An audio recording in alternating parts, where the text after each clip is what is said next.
Hey guys, welcome back to another Redstone video. It's me, SuperBT 2027, and in this video, we're going to be modifying the ALU from last video to make it complete and adding RAM to our to-be computer. So I'm going to go ahead and move this up a little bit so I can access it easier, and then I'll be right back.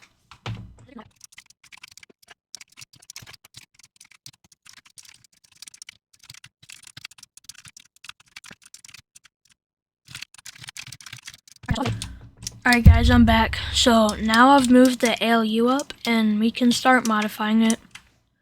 So I'm gonna get some glass real quick. Glass. And you're just gonna wanna make like a line right here. And you might need a repeater, I think. It's probably good. So now we need to replace all the blocks that have a redstone torch under them with glass. So like that one, that one, that one, and this one. And what we're making right now is called the flood carry, and what it will do is turn on all of the carries. And I'll talk about that more later in the video. So I'm just gonna add this in.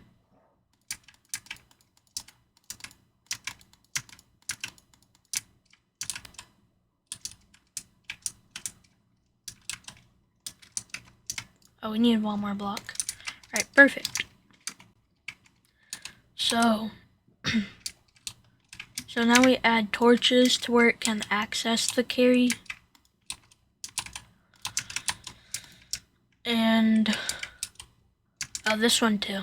So we're gonna add a block here. Or no, not a block. Redstone dust, and then a block here. And then a torch here.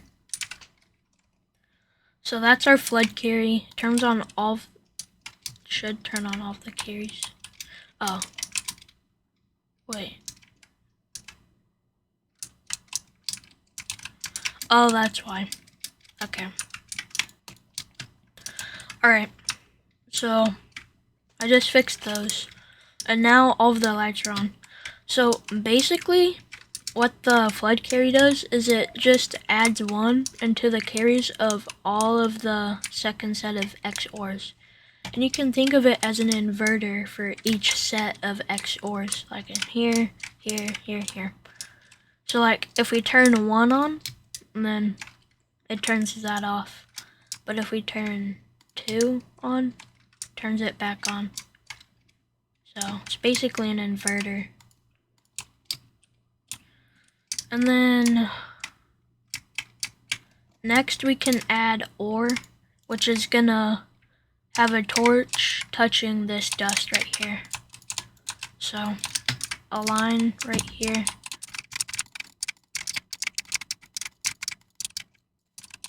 And then add a torch. Alright, so now we have our ore built. So if you forgot what ore is, or an ore gate, you can go back over here to our logic gates. Here's an OR gate. It'll turn the light on if one or both inputs are on.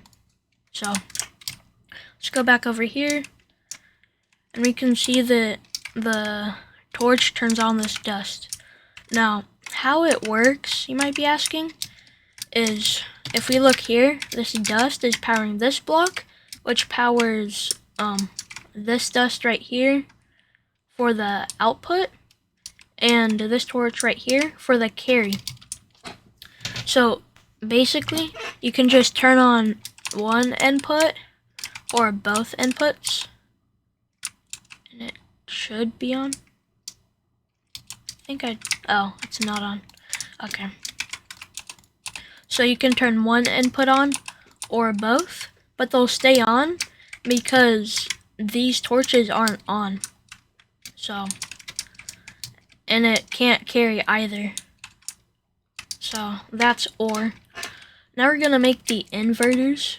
I'm gonna build like a little inverter to show you, and then we can put it in here.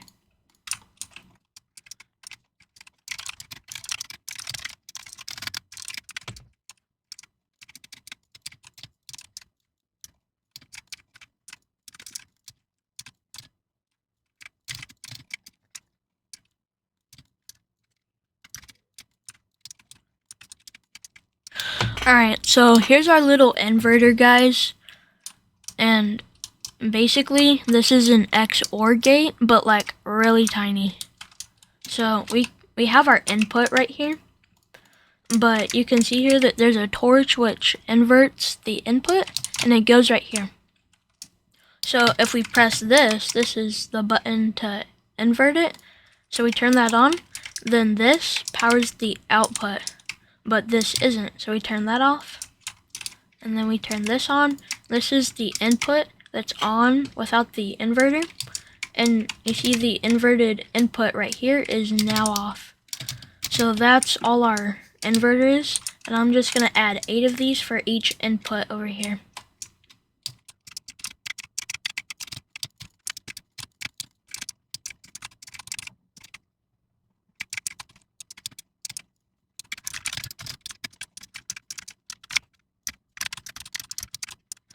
Alright, so here's the part of the inverters without the pistons. Just going to add those right now.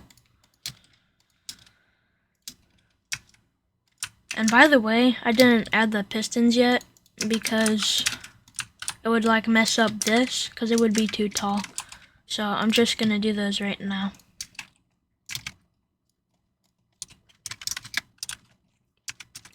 Alright, here's the pistons. Now we're going to make the inverter lines.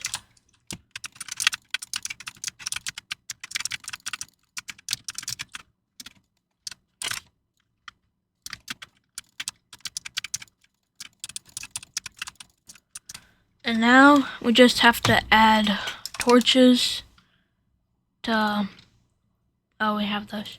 Right. So we're going to add torches to power each piston. And usually I like to have the left one as A and the right one as B. So like this is our A input and this is our B, AB. So we need this torch to be here, and then just go skip one, and then like every second.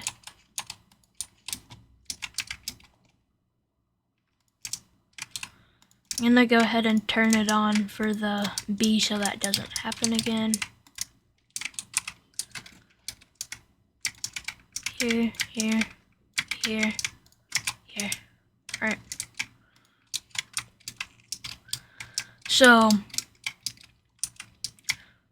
on Java, this has like a really interesting glitch, I guess, to where you don't need dust on top of the pistons. But I think you do need dust on the pistons for bedrock. So just keep that in mind. And this is pretty much our ALU complete. So now I have that done. I'm going to go ahead and make some memory to show you guys. I'll be back.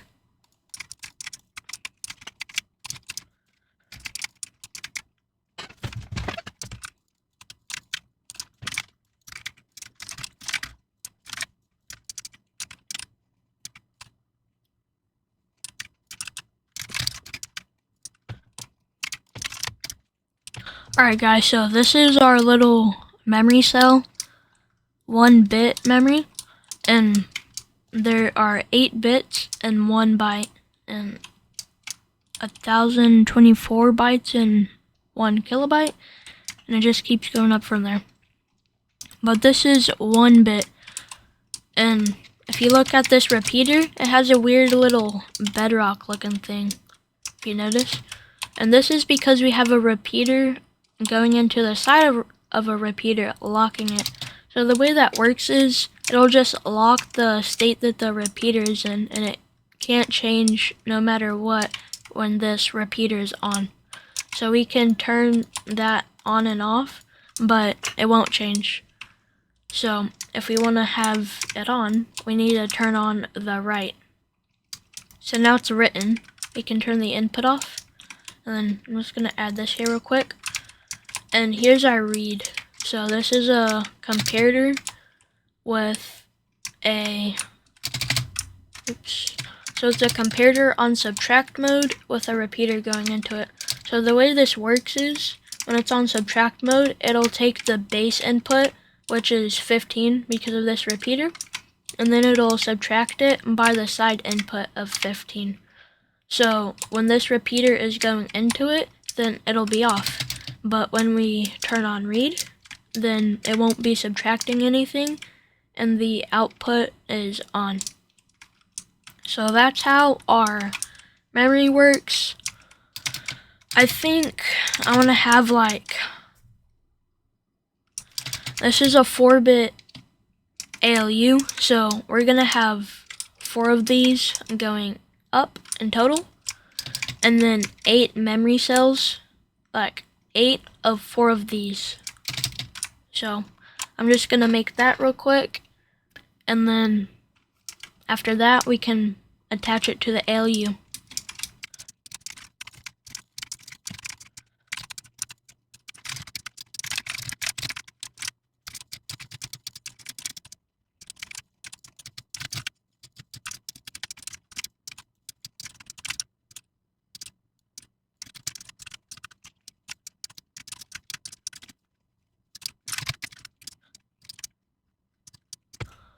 Alright guys, so I made the memory cells, and there's 4 bytes in total, I think, because 4 times 8 is 32, divided by 8, yeah, 4 bytes.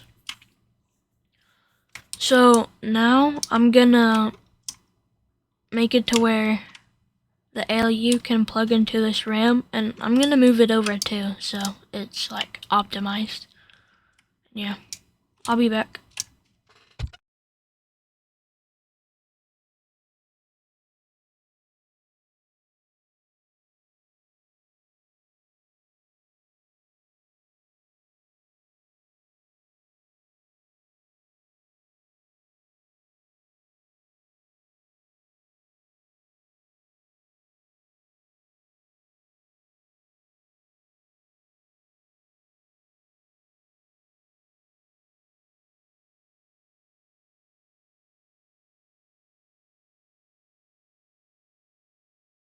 Just a little update, guys. I'm gonna add these wires in first so it's easier to move it in. And also, if you don't have world edit, don't build it here unless you want to like rebuild all of something, either the RAM or the ALU. I guess this is RAM, you could call it, but it's gonna be like the ALU's registers.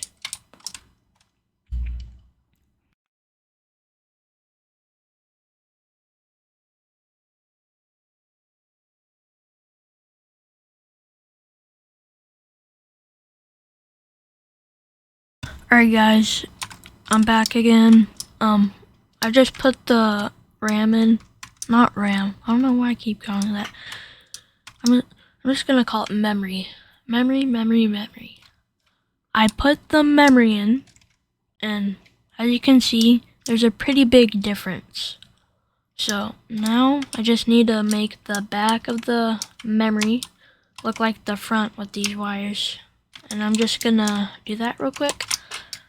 If you're wondering, it just needs to be 1, 2, 3, and then this long line down. So 1, 2, 3, and then the long line down. So just gonna,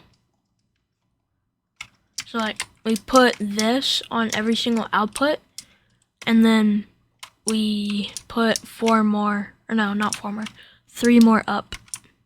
So yeah, I'll be back. If you have world edit, you can do that.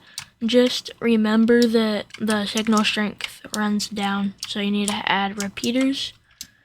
And also, you can optimize that by using blocks before and after your repeaters, because normally it would just like go out right here at 15, but because we have the block, it goes out right here at 15. So it's pretty helpful. And I'll be back.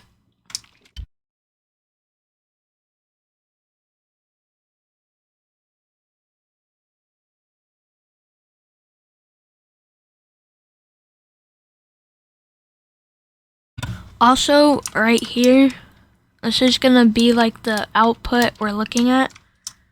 to make sure it reaches. So it goes down to here, and it's at 4 right here where it turns. So 4, 3, 2, 1, and this, wait, yeah. Was that? Oh my gosh.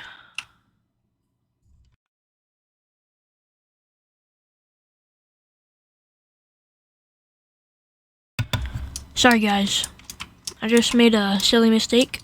Just ignore that.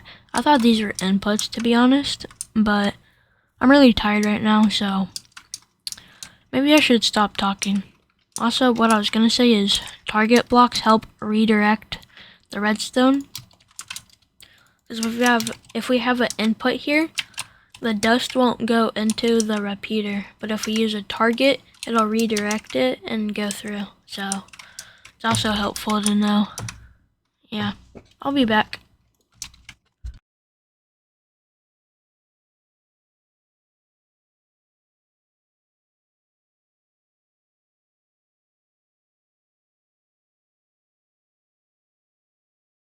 Also guys, I forgot to say this, but you're gonna want to sync the wires after you're done.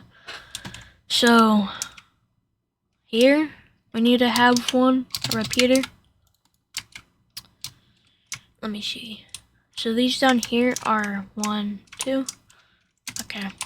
So we add a repeater right here,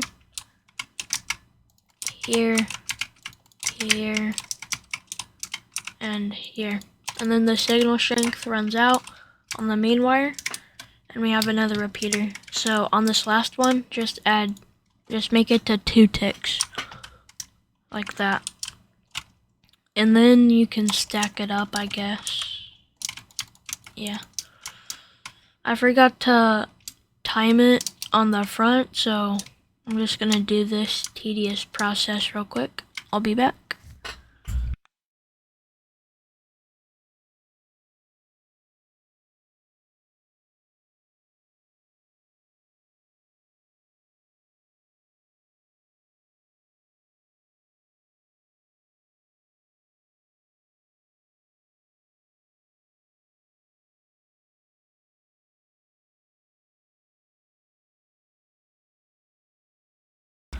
Alright, so I finished the wires. So this is the input and that's the output.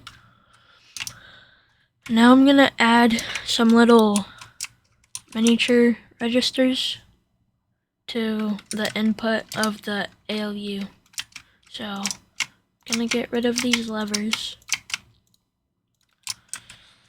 And then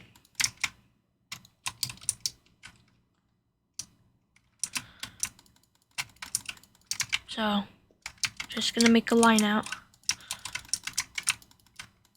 So this is gonna be our A and this is gonna be our B. So let's get the lever.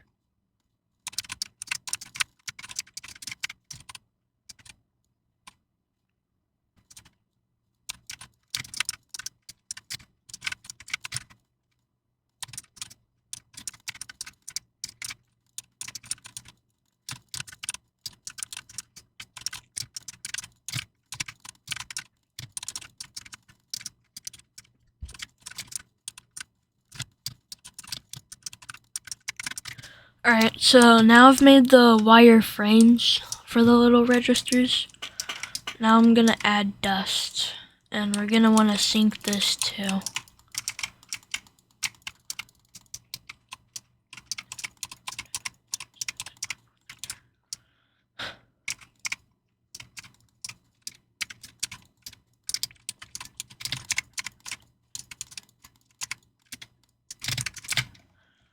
Right here, it's gonna be at 1 signal strength when the wire comes here. So we can add a repeater and then a block and then 15, 14.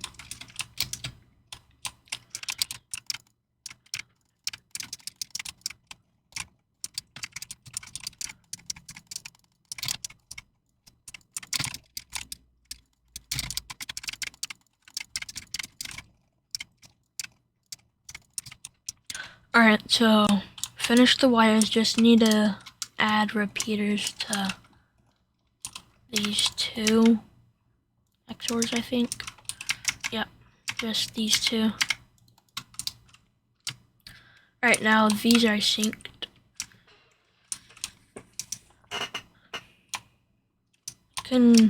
Alright, so now we're gonna make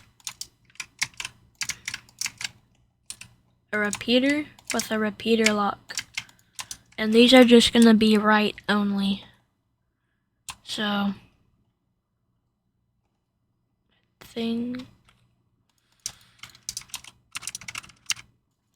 So I'm gonna stack this up 3 times to get 4 in total.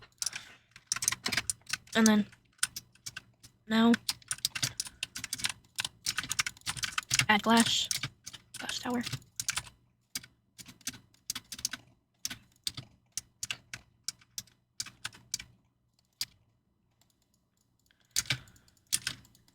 And by the way, we're almost finished. Sorry this is gonna be a really long video,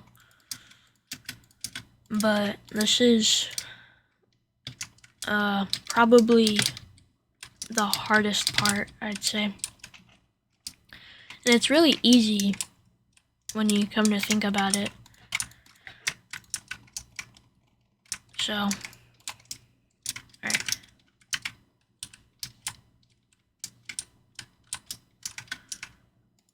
I'm just gonna add this here. Torch, Peter, like that. And now they're gonna be locked.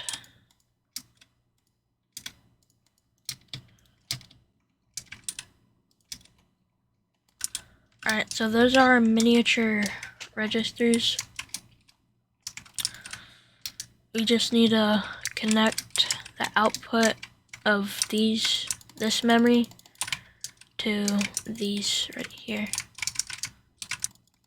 like that.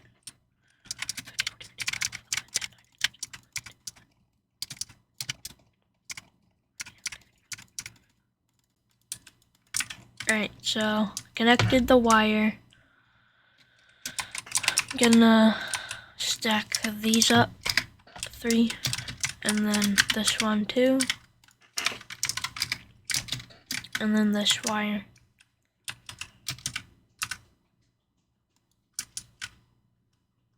Alright, stack 3 up. And this is our data loop complete, I think. So this is basically a CPU, but without the control lines for the program code. I think we'll add that next video. We'll have to see. So here we have the complete ALU with the ALU modifications. And then we have the input wires into the memory.